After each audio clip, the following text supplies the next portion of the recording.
In 2011, Samsung started their trend towards larger smartphones with their original Galaxy Note.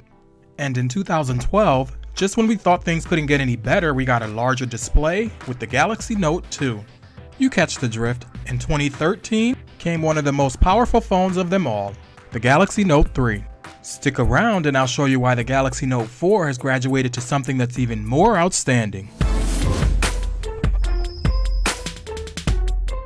It's no wonder with competition like Apple, whose iPhone 6 Plus just recently released, the LG G3 and their Quad HD display that's packed into that truly compact body. There's the newly released Nexus 6, which is entering the phablet arena. And then there's the OnePlus One with their so-called phablet killer. From the gigantic to the pixel-pushing powerhouses, you can see why Samsung had to rise to the occasion, right? I mean, finally, Samsung listened to us and put their best foot forward. Maybe in the Galaxy Note 4 we just may have the phone that's worthy of the title, King of the Phablets. Although the Galaxy Note 4 remains at 5.7 inches, Samsung has added a stunning metal frame that houses a sharp 2560 by 1440p display.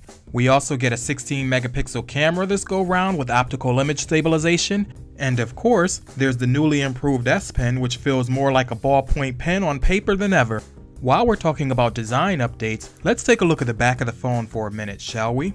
As you know, Samsung has always taken a lot of heat for using plastic on their phone instead of aluminum like Apple and HTC. Because the back is made of plastic, however, you do have access to that removable battery. And for me personally, this doesn't really matter with this phone because I've never needed to replace the battery anyway. Fast forward, it's November 2014, and if you ask me, in my opinion, Samsung has finally struck an excellent balance between form, fit, and function. On the front of the phone, you'll see that the bezel is made of a glossy plastic. You'll find the home button that we've grown accustomed to, except this one has a fingerprint scanner, more to come on that later, and it's flanked by the capacitive task menu and the back buttons on the left and right. Even though the Galaxy Note 4 weighs a bit more than last year's model, it feels great in the hand and is a joy to hold. Now this phone is what I like to call feature rich. It's jam packed and some of them you may use and others, well, not so much. For me, since I have somewhat large hands, I find that the Note 4 is kind of easy to hold, so I've never really gotten used to the one-handed operation. But I do like what I see here and I love what you can do with a screen this size. And speaking of screens, this phone has a 5.7 inch 2560 by 1440p Super AMOLED display, and quite frankly, it's the best that I've laid my eyes on. Yes, I know this display is packing 518 pixels per inch, which is a little less than the G3, but make no mistake, this display is definitely super. If there were anything at all to complain about this display, it would be the fact that it's not as bright in direct sunlight as I would have hoped for, but guess what, I can live with that. Let's go ahead and take a look at the hardware, starting with the camera that this phone has. It comes with a 16 megapixel rear facing camera that's got optical image stabilization. That's a first for Samsung. It focuses extremely fast, and I mean extremely fast. And the photos, wow, I gotta say, they're fan-freaking-tastic. Have a look at some photos that I've taken on a trip while I was in Philadelphia, and I think that they came out rather nice.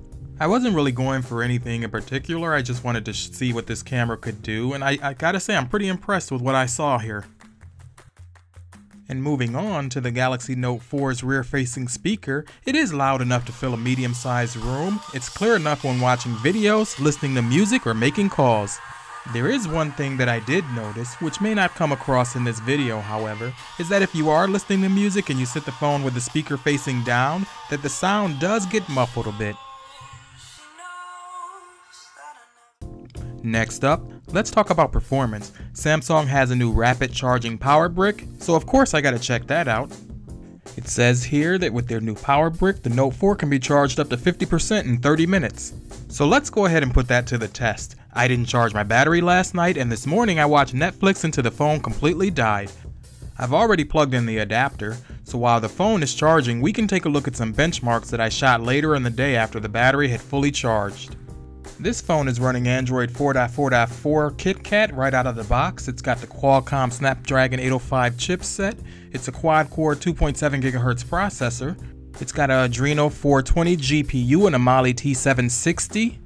It has a 3220 milliamp battery, and of course we're testing that right now. It has a 16 megapixel rear facing camera with optical image stabilization, a 3.7 megapixel front facing camera. You're going to get 32 gigs of internal storage with support by microSD up to 128 gigs, a fingerprint scanner, a heart rate monitor, and of course we can't forget that Super AMOLED display that's 1440 pixels by 2560. That's about 515 pixels per inch. I mean, wow, who could ask for more?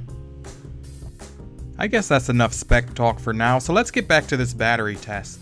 Now I did notice when I was charging the phone, a little message popped up that said you should turn the display off to get the quickest charge. As you can see here, I only got up to about 45%. I did have the display on the entire time because I wanted to share that with you so that you could actually see whether or not I made it to 50% in 30 minutes. From 3% to 45% in 30 minutes, you can't be mad at that. I know this review is getting pretty long, and thank you for hanging in there with me. You get so much when you buy a flagship Samsung device, and I want to show you as much as possible that you can do with it. Now when it comes to the software and TouchWiz, while I'm not going to go through all the different features that are there because there are many, believe me, either you hate it or you love it. I know that some of you prefer the clean look and feel of stock Android that you get on phones like the Motorola Moto X or the Nexus 6 that's coming out. But then there are, like I said, there are some times where those features that Samsung bakes into their TouchWiz are actually useful, like the S Pen support.